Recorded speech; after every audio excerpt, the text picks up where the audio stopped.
Atëherë miq nderuar, gjatë këtyre minutave teksa po ndiqnin këto vallet dhe takimet e njerëzve, takuam dhe zonjën Klementina. Apo jo, zonja Klementina, ju përshëndes dhe ju falenderoj që pranuat jepni një intervistë dhe të përcjellni mesazhin tuaj për shikuesit e televizionit Avallan. Juve jeni emigrante? Unë jam emigrante, këtu e 30 vjet. Jetoj në Rodos në Greqi. Dhe para disa muajsh, vëllezërit e tanë filluan këtë iniciativën për takimin e brezave. Ne kemi shumë vite që kemi ikur nga fshati, më shumë nga 30 vjet. Po njëkohësisht mesazh dhe nostalgjia vajtën të shpejt, por presim si kur do gjëja prindrit aty. Shpresoj që të kalojmë shumë mirë sot. Ja, edhe ky është një çmallje, sepse një mot për shok tanë që kemi shumë vite pa i takuar, shumë nga lagje.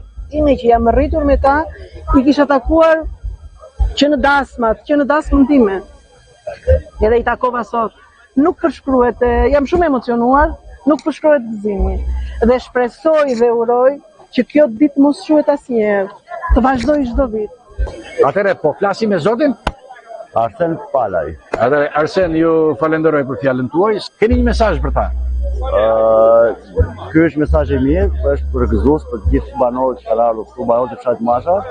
Është një frymëzim që t'i japim një shpresë fshatit, ta rinjoftojmë, ta rinjim edhe të mbidhemi gjithmonë në festa dhe ta bëjmë mund të realizojmë edhe një festë të veçantë, që mund të ketë edhe një embër, jo takim brezat, mund të ketë një embër si ulliri, ose si arra, ose si që bëjnë në të gjitha zonat. Takim brezash është një ide shumë e shkëlqyer e organizatorëve që kanë bërë këtë gjë. Unë i uroj që të bëjnë festa të tjera, më të suksesshme, sepse kjo do jetë një festë shumë e suksesshme, edhe të gjithë ja kalojmë këtu, edhe ta bëjmë vit për vit këtu.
Ne folëm edhe me mësuesi, banorë të fshatit Mazhar, folëm me zotin Perlat Kapaj dhe Përparin Fakaj.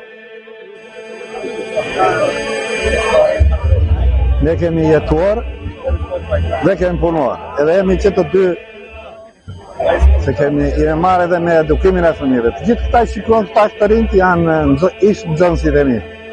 Të gjithë, edhe unë janë shumë i lumtur sot që një pjesë edhe nuk po i njoh. Kjo është ngjarja më e bukur e sotme. Që ne po bëhemi bashkë për të mos e harruar njëri tjetrin dhe aq më tepër vendimjen tonë. Është ngjarje shumë e bukur.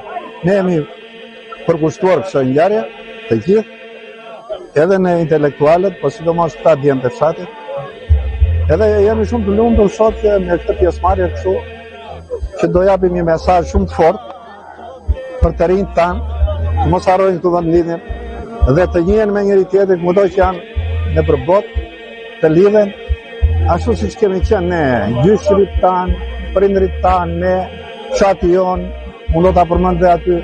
Kemi qenë pothuajse si një lagje e vetme, me të gjitha, me tradita shumë të lartë. Ne po e shkruajmë akoma historinë nga e para. Profesor Paparimi është një nga këta që po merret jashtëzakonisht me historikun e fshatit, me figurat e fshatit. Në zërin e tyre ndihet nostalgjia e brezave, puna ndër vite për edukimin e tyre. Dhe sot këta njerëz, edhe pse janë në përbot, kthehen me mall në vendlindje. Profesioni jam gjutar. Kam qenë mësues në shkollën mesme në Savater. Kam qenë kryetari i